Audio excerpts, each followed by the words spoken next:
Hello and welcome to the city-state of Singapore, a true global center of innovation and development. Can you imagine its area is only 728 square kilometers, which is even smaller than New York City. In this tiny state, you'll find an amazing future of culture and religion, speaking 4 official languages. There are many people from Malaysia, Indonesia, China, Hong Kong here. They're all just Asian to me, and I can't tell the difference between a Chinese and a Korean. Singapore is notable for its unique economy, which constantly stays at the top of the world rankings. It's also known for its strict laws that have helped create one of the cleanest and safest urban environments in the world. Safety? It's 99% safe here. There's an anti-harassment advertisement. I guess this is the limit of what can happen here. This city is so green that it's sometimes called the city in a garden. Also, a conversation with expats who have chosen Singapore as their new home will be a very important part of our video. Even opening your first bank account here is an adventure. Together, we will shatter myths and reveal the truth about life in this city. Join us on this journey to explore Singapore from a new perspective and see how high technology and a multinational society are creating more than just a city. They are creating the future right before our eyes.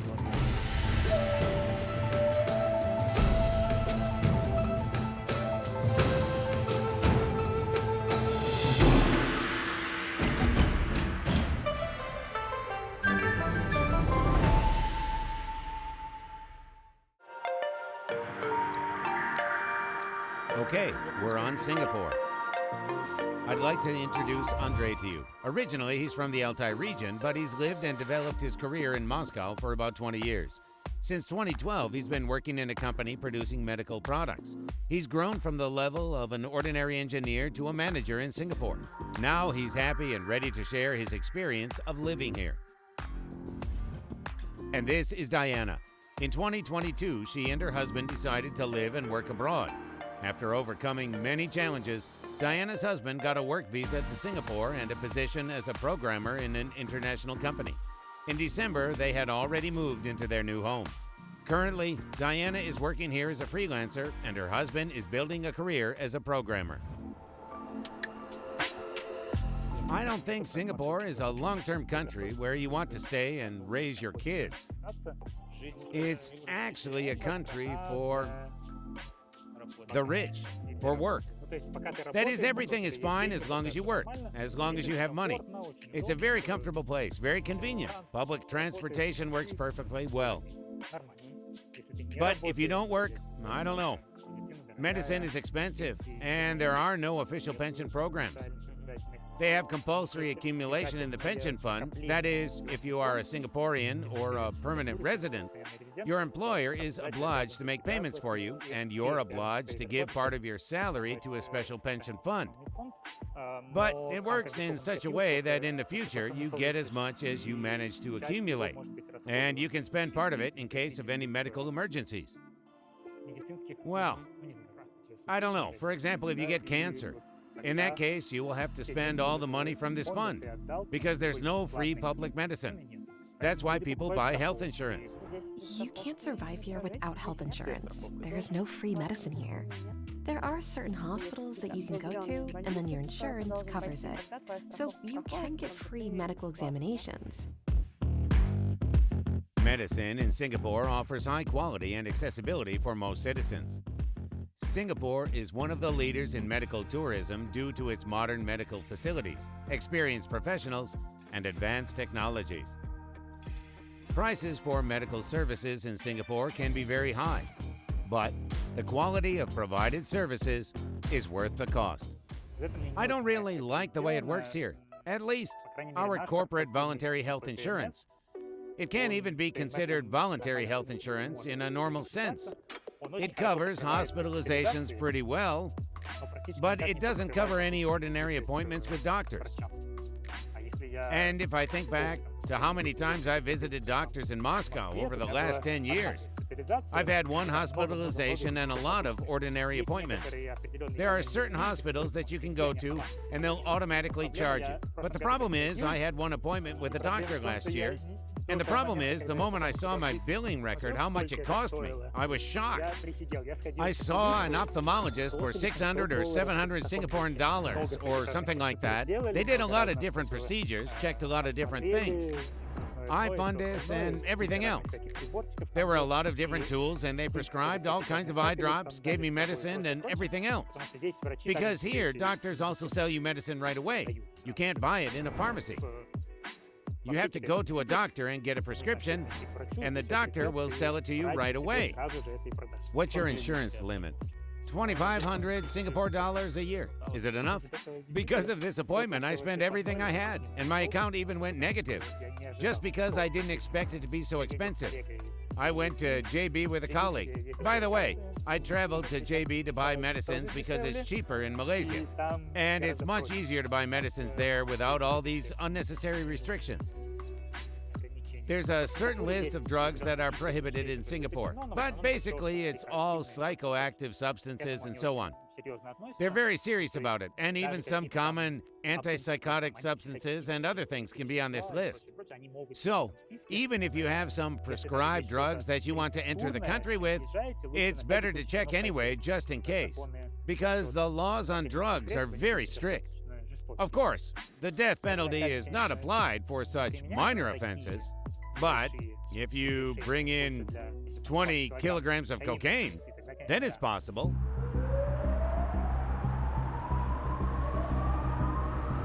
The laws are tough here, and if they catch you stealing or anything else, I don't know all the nuances, I don't know what exactly for, but they punish you with lashes. There is the death penalty here, and also beating with sticks as punishment. And they even use it sometimes. I guess only for demonstrative purposes. They find someone who has committed something and beat them with sticks. 6 or 10 strokes with a stick, not with lashes, but with sticks. Mostly the death penalty is for really big offenses, but still, you can see something like that on the news every year. From what I've heard, it's mostly drug smuggling. It's the most frequently asked question on various forums. You can't bring cigarettes here, vapes, electronic cigarettes, and everything else. And you can't even use them. You can't buy them, you can't sell them, you can't do anything. But again, the punishment for that is limited to a fine. So they don't smoke electronic cigarettes here. They do, but it's forbidden. But there are a lot of cameras in Singapore. There is such a chandelier made of 4 or 5 cameras in one spot, but I don't know whether all of them are working or not. They're mostly near public transportation stops, near the subway. They're placing bunches of cameras, but they don't use it for any... For example, if someone smokes right in front of that camera, they don't get a ticket automatically. It's not working that way, even with cars. I mean, there are a lot of traffic cameras in Moscow compared to Singapore. There are a lot of cameras on the roads here, but I believe there are more cameras in Moscow, especially traffic cameras and automated fines. There are a few cameras here that monitor running red lights and some cameras to monitor the speed, mostly on the freeways. In Singapore, the cost of cars is one of the highest in the world due to various taxes, duties, and fees. One of the reasons for such a high cost is the desire to control the number of cars. Thus, Singapore's high car prices and complex car tax system are related to the government's desire to control car traffic, improve the country's environmental situation, and ensure efficient traffic flow on the roads. There are many public transportation options, great buses. There is the subway, which works pretty well, not like in Moscow, a little less often, but that's enough. There are also not so many traffic jams, and in general, transportation operates very well. So basically, all people use public transportation. By the way, it's not really cheap if you compare it. We use public transportation, mostly subway. We can travel around the whole island by subway. They are already building new lines. It seems as if Singapore is entirely covered in subway lines. This is the monorail. We've arrived at the beach station. There's no driver, but there are seats. And you can't eat, drink, or bring animals on the subway. It looks like this from the outside. 2 subway cars on one rail. It's narrow, and there are almost no seats.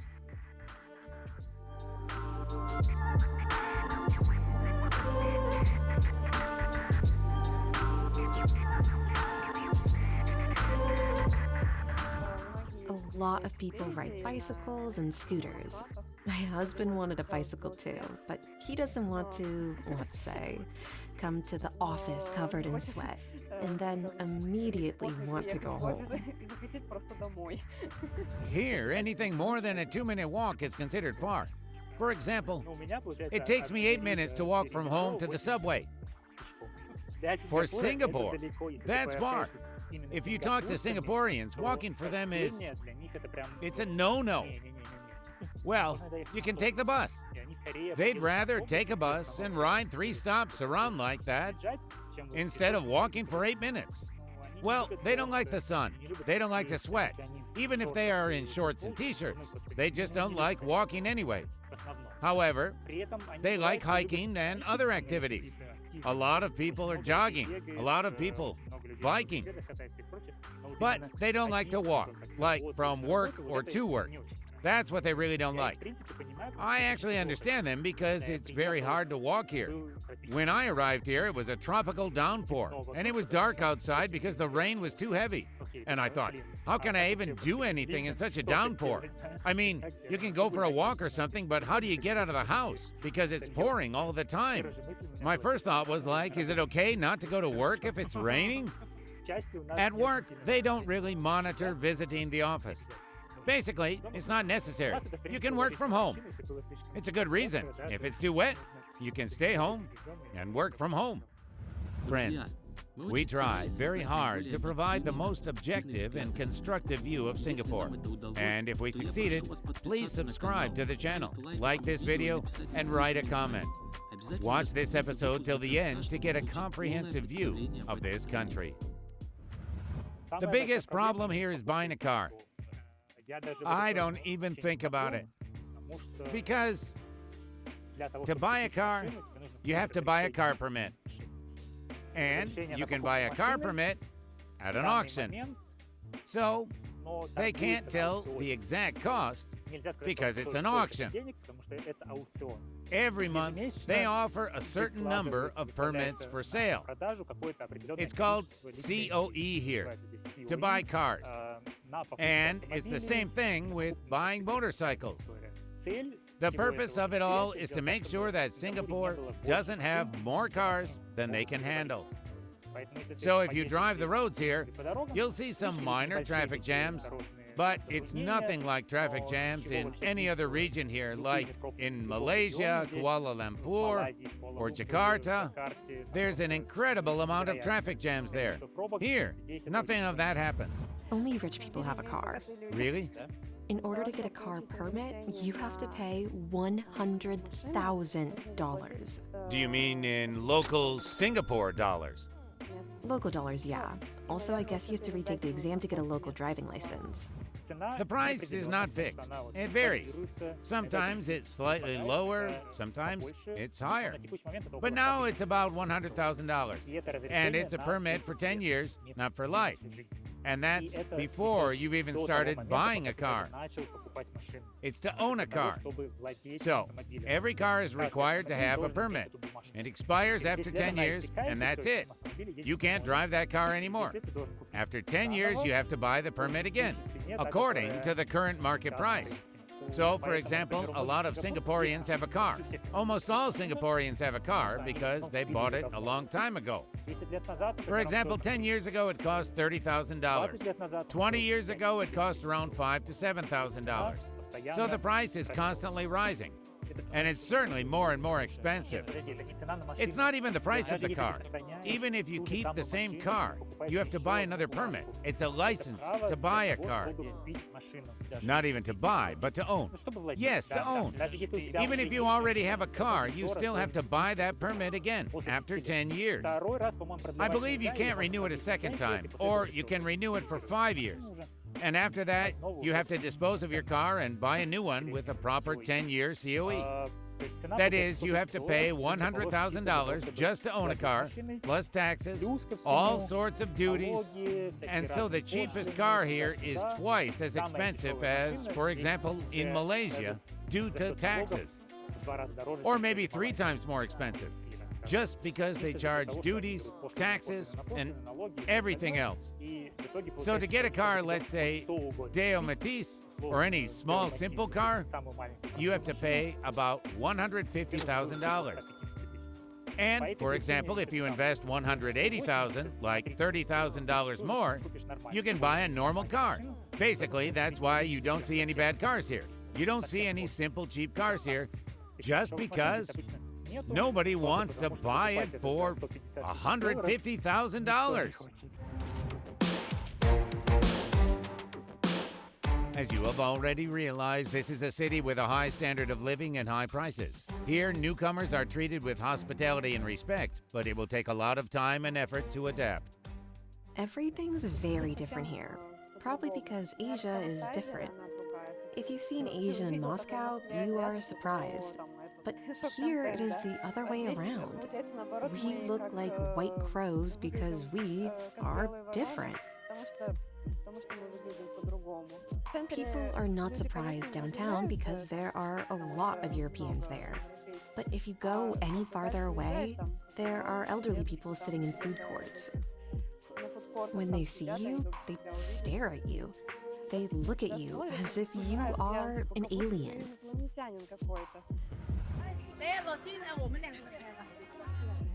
Hello. Hello. What's really interesting is that if you're a Caucasian male in Singapore, then you are... I haven't tried to be with a girl from Tinder in Russia or Europe or anywhere else, but I know that girls are very popular. They constantly get tons of matches, tons of likes, and tons of everything else. And I feel like such a girl now because within literally 3, 5, 7 days, my likes counter has gone over 100. That is 100 plus likes. And it's not even possible to see them all, to see all these options. There's really some increased, slightly unhealthy interest in men of European appearance.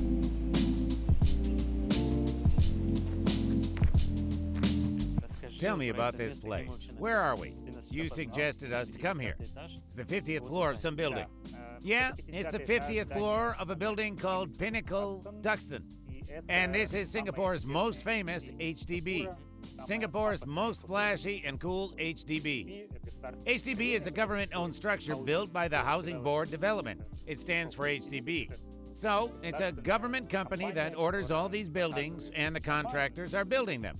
And then these apartments are distributed only among Singaporeans or, in certain circumstances, among residents. Moreover, Singaporeans can't buy them until they're 35 if they don't have a spouse, not married. So there are a lot of restrictions because of the way you can buy it, and very high demand, but lower price compared to private buildings. So, approximately a one-bedroom apartment in a private building costs about $1 million. This is just an approximate price. You can find a cheaper option, but it won't be something good. In HDB, there are hardly any one-bedroom apartments because they are family apartments. So it's mostly 2, 3, or even 4-bedroom apartments. There are also big apartments for big Chinese or Indian families. Is that their way of supporting the local people? They support the local people, plus the locals have super budget rental options. If you're super poor and you don't earn anything, they can provide you with a room in some remote area, somewhere on the outskirts of Singapore, but it will cost, I saw in one of the videos, like $8 or $10 a month. I mean, if you're super poor and you don't have money at all, the government might offer such an option to you. Basically, this is the same HDB that looks like a condo. I mean, it looks exactly like a condo. There's a beautiful observation deck on the 50th floor and an equally beautiful one on the 25th floor. A condo is a building with a swimming pool, a gym, and some kind of entertainment, right? A condo is any commercial housing, but usually, in order to compete with other offers, they offer some extra options. That is, condos almost always have some extras. They compete to see who can install more swimming pools. I have a small steam room in my condo. Also, naturally, there's a swimming pool and a little gym. Well, renting an apartment costs around $3,500 a month. In our case, we pay $4,500. Rent plus utilities, electricity, and water. So is that expensive or normal? We pay around $150 a month. We don't sleep without air conditioning. The air conditioner works 7 to 8 hours a night. Also, there is no hot water here. There's a water heating system. You've probably noticed that in the hotel. This system of rental contracts, I honestly don't know how they developed it here. It doesn't matter who the tenants are. Even if it's locals, they also rent for a year. There are also special options of apartments, apart hotels, and so on where you can rent accommodation for a short period of time, but basically, short-term renting is forbidden here. You can rent out your housing for at least 3 months, but no one wants to rent it for 3 months or 6 months, so everyone rents it for at least a year or 2 years. Do you spend half of your income on housing? Yes. The main item of expenditure is housing. Most likely, imports are expensive here. They import everything, even water. That's why water's so expensive here. Well, yes, they import water from Malaysia. Singapore is a very limited area, and water sources are very poor. I guess 30% of water is imported from Malaysia, and the rest is some kind of rainwater sources, underground sources. So they use everything they can, and the reservoir is their way of storing that water. I don't know whether it's the biggest one or not, but it's big enough. I believe the reservoir is artificial. There's also a 4.5-kilometer running track around it and a small park. It's a very quiet place because there's nothing around there. No food courts, no stores, no shopping malls, nothing. It looks like a pond. Just a big park. An artificial park. There's also the McRitchie Reservoir, which is in the wild part, preserved jungle. They have walkways, all sorts of paths, and everything else. But it's a real wild forest. But our reservoir is very civilized, with trees planted, all sorts of mowed lawns, and stuff like that.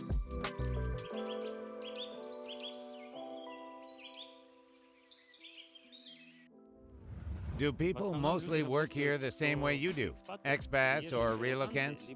Is it realistic to come here and then get a job? Or you can't get a visa that easily?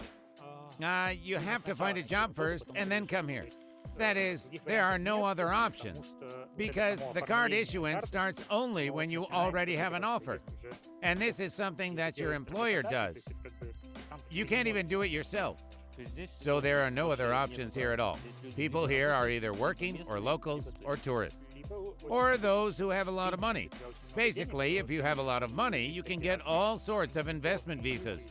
But the amounts are so huge that it's even scary to mention. It's, how to say it, not for us. Well, you can come here as a tourist, go to an interview, and try to get a job. But when you get it, you still have to leave and start the whole process of registration. But the visa is a different matter because they give you a visa as a default. It's called an EP, employment card, and they give it by default, initially for 2 years. After 2 years, you can renew it. The second time, they should give it for 3 years, and the third time, they quite often give it for 5 years. So in general, the longer you stay here, the easier it is to handle these visa issues. And in general, state services are probably something to praise because everything works very smoothly. Briefly, expat jobs in Singapore usually involve high salaries, bonuses, housing, health insurance, and other benefits. Furthermore, the country offers a high level of security, a top-quality medical system, a variety of career opportunities, and an attractive tax regime. You can have a helper here if your living space allows you to accommodate her in your apartment. She cannot go anywhere. That is, she is with you all the time, with your family. They buy them. There are agencies that buy them out from the Philippines or Indonesia, and they clean, cook, and babysit your kids. Basically, they live with the family, like a family member. And she is not allowed to work anywhere else. If she moonlights somewhere, she can probably be deported for that. There is a trend in this lovely city to hire women from the Philippines to provide care for elderly relatives or children. These women usually live with a family, are provided with a room, and they help with the household chores. thus relieving other family members of this responsibility. This type of service is quite popular among Singaporeans as it allows them to focus on their careers and personal goals without spending time taking care of household chores. Despite some criticism of this practice, many families find it a convenient and effective way to keep comfort and well-being at home. It's expensive to give birth here, too. My coworker recently delivered a baby last year. The childbirth cost $10,000, plus tons of money was spent on prenatal care and all sorts of medical expenses. That is, everything related to medicine is super expensive, and it was a normal, problem-free childbirth. There were no extra expenses. But there is a very cool idea that I would probably spread around the world. There is a Chinese tradition that when a woman gives birth, in the olden days, another woman would come and take care of the woman in labor for an entire month. That is, the whole month after childbirth, the woman is not left alone. She has a special person who does everything for her. Moreover, who takes care of the baby. That is, for this month, the baby is separated from the mother and they only bring the babies to feed them. To feed, play, rock, and then they take them back, do all the necessary chores, bathe them, and do whatever they need to do. Now, it's been transformed into a more modern format, and it's like a sort of five-star hotel where a woman lives for a month after childbirth. She has 3 meals a day, individually selected trace elements, vitamins, and everything that needs to be included in her diet. You can even choose your menu, what you want to eat today, tomorrow, and so on. You don't have to constantly keep an eye on your baby. Listen to your baby screaming. Do all this stuff. That is, you can relax for a whole month. They let you come to your senses and realize what is going on in your life, but you still see the baby, feed your baby, and everything like that. You get used to your baby and spend as much time with your baby as you want, but they take care of you as much as possible. Plus, there are different levels of such programs. Some of them will also include all kinds of beauty procedures to get you in great shape as quickly as possible. I think this is something that is absolutely underestimated in the world. Because I believe that in any place, in any country, it would immediately become very popular among women. It costs a lot of money, I guess. It costs quite a lot of money. But again, there are many options. I mean, you can stay in a 5-star hotel. You can stay in a 3-star hotel. Or you can stay at home and hire a person who will live in your house. It would be the cheapest possible option because it's just one person. You only have to pay them for a month of their life. They'll cook for you the same way. They'll take care of you. They'll take care of the baby. It's the low-cost, traditional option. And there's the luxurious option where everything will be excellent. Everything will be great, luxury, all-inclusive, and so on. Did your coworker use this service? I'm talking about it because she used it. She was absolutely thrilled, and she recommends it to everyone. She spent a lot of money on it because they decided to stay in a hotel. But she says it's absolutely worth every penny. So, I think that so far, this is probably the most underrated, the coolest thing I've found here in Singapore. I mean, it's something I just didn't see anywhere else.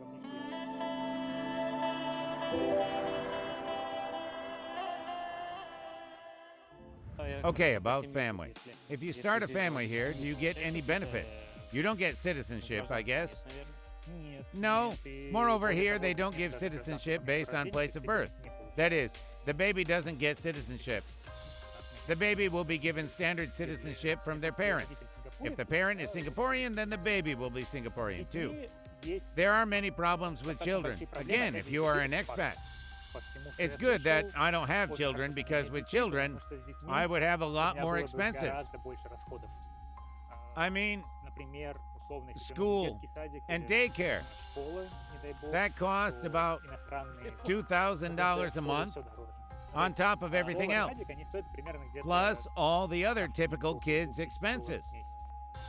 Again, you probably have to buy insurance for them, medical expenses, and everything else. It's very expensive here. No free education. There is no free education, but again, Singaporeans pay a lot less for local schools. And local schools operate according to the American system, which means that you attend the school depending on where you live. There is a certain distance, and the first priority should be given to those who are 1 kilometer away from the school. If you live there, your child will be first in queue for admission, and then everyone else. Therefore, if you're choosing housing, especially long-term housing, especially if you're buying a house, people carefully select the location of where to buy that housing, depending on where a good school is located.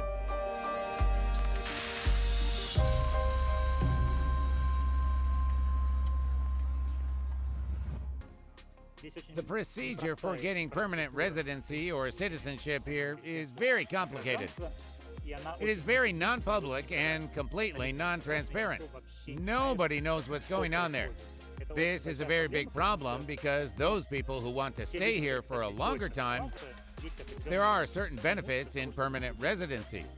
At least you can buy a home not with a 60% tax, but with only 5% tax. If you're planning to buy a property, you definitely need to become a resident. But for Europeans, it is a very unclear process. It seems that you can get it. I know a few cases. I know Russians who got residency. I know some citizens from Italy, some Europeans and Americans. I mean, it's possible. Some people get residency, but it doesn't always happen the first time. Sometimes it never happens. I have a friend. I recently talked to him, and he got residency on the 8th attempt. That is, he submitted all the documents 8 times, waited, was rejected, and then applied again and again. So sometimes it happens that eventually they give you residency. But everyone who has received it will make up some reasons why they received it.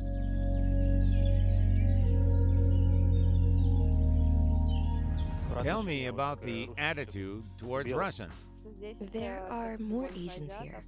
Even in our condominium, we are still a bit different. I have a student kid in Bali from Russia. But there is no negative attitude here. There are no situations where you don't get any answers or help. Yesterday, we also experienced this. We were just standing outside, looking at the navigation device, turning our heads, trying to figure out how to get to the subway. A minute later, a man just came up to us, offered help, and asked if we were lost. We replied that everything was fine and went on our way.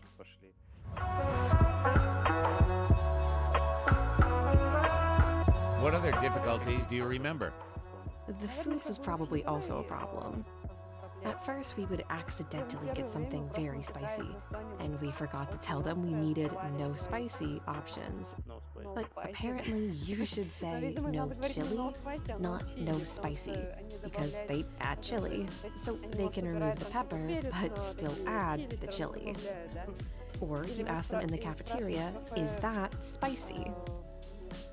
They say, no, it's medium, you buy it, and get something extra spicy.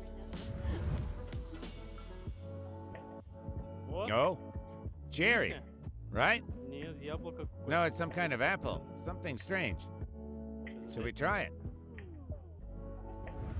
The negative side is the food. It's very difficult to eat a somewhat healthy way here. Honestly, the food here is cheap. This is probably the only thing that is cheap here. You can eat here very cheaply. There's a large hawker center not far from my home at Bedok Station. It's very popular. There you can find meals for $3.50 to $4, but there's a really big gap. This food at the hawker center is very cheap, but it's just total carbohydrates. It's noodles and rice. That's all you're gonna get. Plus a huge amount of fat and some kind of strange chicken. Something that resembles chicken. Maybe sometimes some seafood, fish cutlets, something else. Well, we usually eat at home because you can't really find normal breakfast here. Here, people bought some groceries here. They're buying it right now.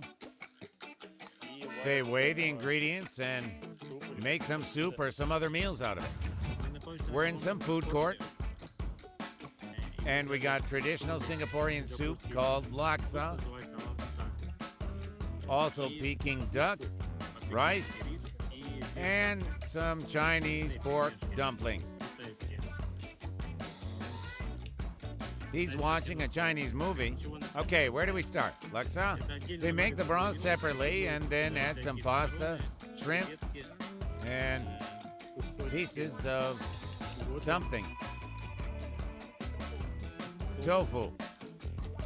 Let's try the broth. It's just soup. Well, it's good, like tom kha with milk. I'll try the duck with some sauce.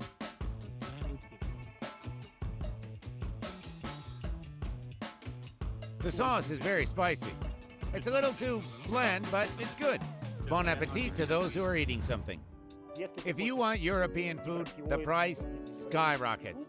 You jump from $5 to at least $25. And if you go to restaurants, then it's no less than $50. There is a Russian-Chinese restaurant in Singapore. I spent about $110 or $120 there, alone, even without vodka, just for a normal dinner. I was full, and the food was great, but the biggest problem is, even that is not really healthy. And the second problem for me is that if you want to buy groceries, even that is not easy. Rice is very cheap. You can buy it in huge 20-kilogram bags and eat it for the rest of your life. You can also buy a lot of different local foods. But, for example, if you want yogurt, it will cost $4 to $5. So, $4 for a proper meal or $4 for one yogurt. You have to choose what you prefer to eat. The fruit is disgusting. Only tropical fruits are good, some of them, but even they are worse than, for example, in Thailand. Here, you can't buy berries, cherries, or strawberries. A lot of people complain about tomatoes, simply because they're hydroponic here. It's unclear what they do with them, but they're tasteless. There are no normal good tomatoes. For some reason, they don't import them from Azerbaijan. You have to accept the fact that there are no tasty cucumbers and tomatoes here. Really. This is my personal pain, and the pain of many other people here. No tomatoes from Kuban or Azerbaijan?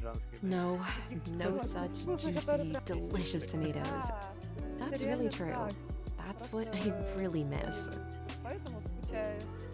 Anyway, the current situation is that I haven't found an option to eat in a way that won't affect my health and in a way that I can stop gaining weight.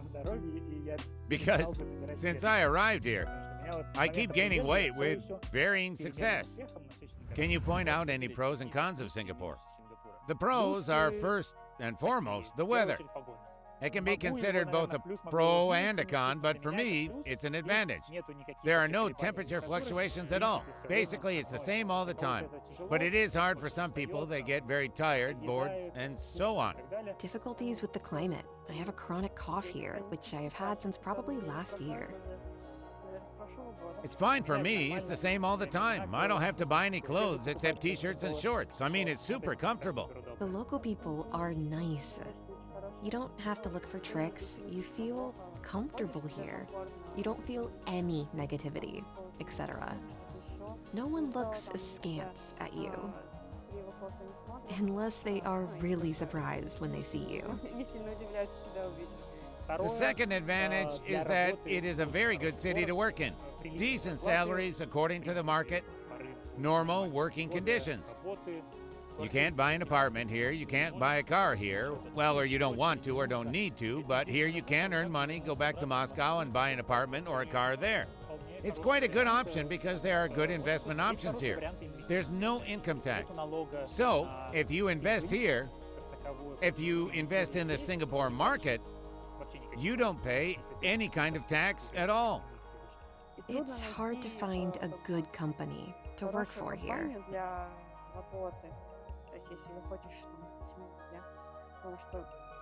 I would say it's a good place to make money. You come here for 10 years or 15 years or even 20 years. Work hard and earn money.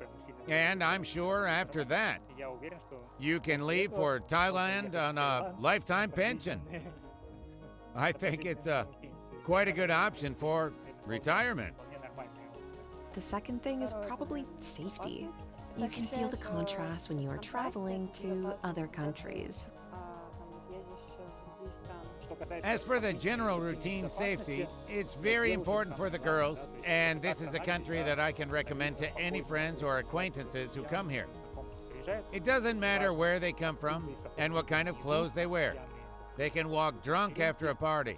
By the way, there are no parties here, so you can't return drunk after the party, but still, you can walk at any time of the day or night, in any kind of clothes, anywhere, wearing a skirt or a short dress, wearing whatever you want. You can walk safely through any neighborhood. There will be no problems.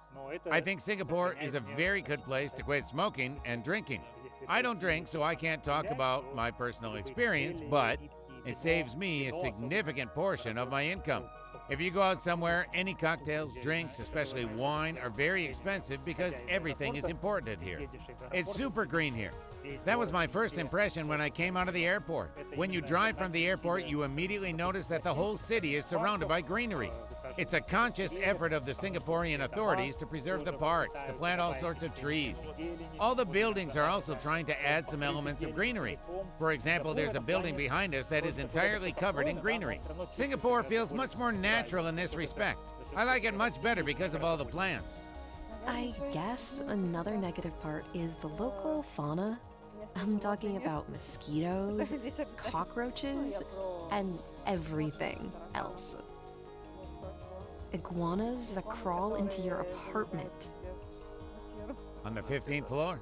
15th floor. Can you believe it? The third thing I like is that it's very convenient to travel from here.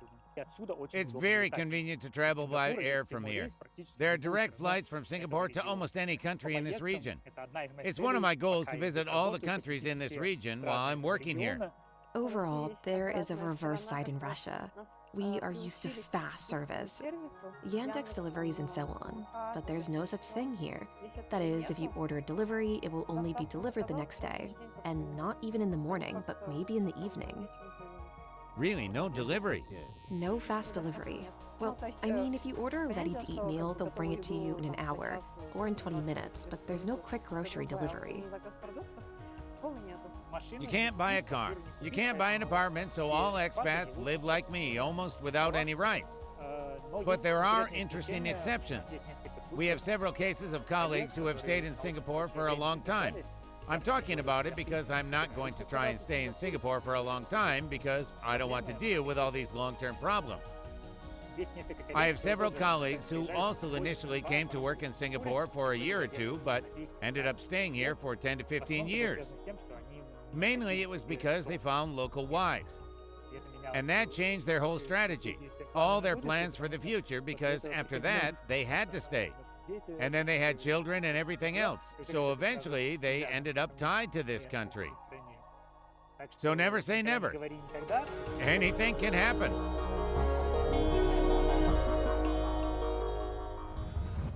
Summarizing our journey, I can confidently say that Singapore has a huge number of advantages, but its biggest disadvantage is that the cost of living here is very high.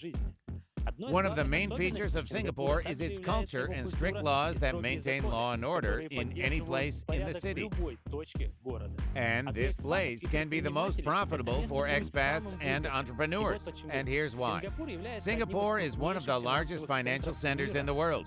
A huge amount of investments comes here. Salaries are very high, and any international business wishes to have its headquarters in Singapore. This makes any company's reputation outstanding. And tourists are attracted by many other features: clean streets, rich history, the city's appearance, its nature, and many more. Thus, Singapore is a city that surprises and inspires with its sophistication and special mentality. Of course, things are not so smooth here. The rules and regulations in Singapore are so strict that even a cigarette butt thrown on the ground can result in a fine. And the death penalty in Singapore has eradicated corruption and wiped out crime. But despite it all, you can be sure that Singapore doesn't leave anyone indifferent. See you soon. Subscribe to our channel.